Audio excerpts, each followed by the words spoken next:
নেত্রকোনা পাহাড়ি ঢলের পানি নেমে গেছে, তবে রাস্তাঘাট, ঘরবাড়ি ও আমন ধানের ব্যাপক ক্ষয়ক্ষতি হয়েছে। এদিকে বৃষ্টি ও পাহাড়ি ঢলে উত্তর ও মধ্যাঞ্চলে নদ নদীর পানি বাড়ছে। তিস্তার পানি বেড়ে বিপদসীমার খুব কাছে দিয়ে বইছে। পদ্মা ও যমুনার পানিও বাড়তির দিকে রয়েছে। বিভিন্ন এলাকায় শুরু হয়েছে ভাঙন। নিম্নাঞ্চলে বন্যার শঙ্কা করছে পানি উন্নয়ন বোর্ড। সহকর্মীদের তথ্য ও ছবিতে প্রতিবেদন। নেত্রকোনার পাহাড়ি ঢলের পানি নেমে গেছে, কিন্তু ভেঙে দিয়ে গেছে বিভিন্ন কাঁচা পাকা সড়ক, মানুষের ঘরবাড়ি, স্কুল সহ বহু স্থাপনা। জেলার কলমাকান্দা উপজেলার বিভিন্ন ক্ষতিগ্রস্ত এলাকা পরিদর্শন করেছেন জাতীয় সংসদের ডেপুটি স্পিকার। তিনি জরুরি ভিত্তিতে সংস্কার কাজ শুরুর কথা জানিয়েছেন। ফ্লাড হলে যেন ক্ষতিগ্রস্ত না হয় সেই বন্দোবস্ত করার জন্য আমরা চেষ্টা করছি। আমি আজকে সরজমিনে এখানে আসছি, কনসার্ন যারা সরকারি কর্মকর্তা আছেন ওনারাও এসছেন। খুবই দুঃখজনক, বাচ্চারা যে কালকে সকালে স্কুলে আসবে এই পরিস্থিতিটা নাই। তো জেলা শিক্ষা কর্মকর্তা আসছেন, উনি নিশ্চয়ই এই ব্যাপারে সচেতন থেকে কাজ করবেন এবং এডিসি জেনারেল সাহেবও আছেন।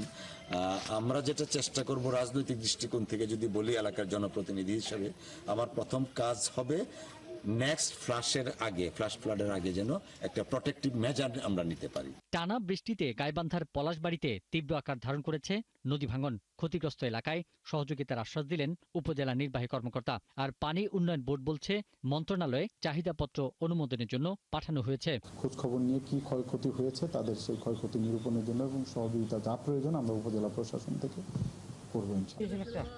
লালমনিরহাটে নদ নদীর পানি বাড়ার সঙ্গে সঙ্গে নিম্নাঞ্চল তলিয়ে যাচ্ছে।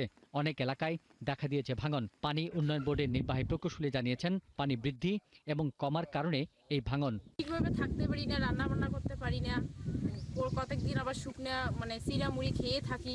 এদের যে সমস্যাটা হয়, এরা কোথাও যেতে পারে না। পানি যখন ওঠে এরা গরু ছাগল নিয়ে সমস্ত রাস্তা উঠে লাগে।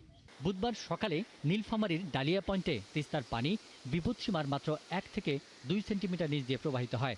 খুব দ্রুত নেমে যাচ্ছে, আরও নামবে ফরকাস্ট বলতেছে।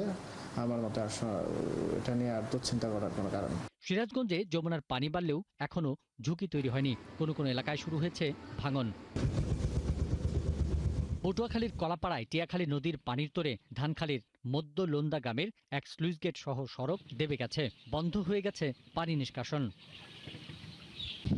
পিন্টু হাজং, ৭১।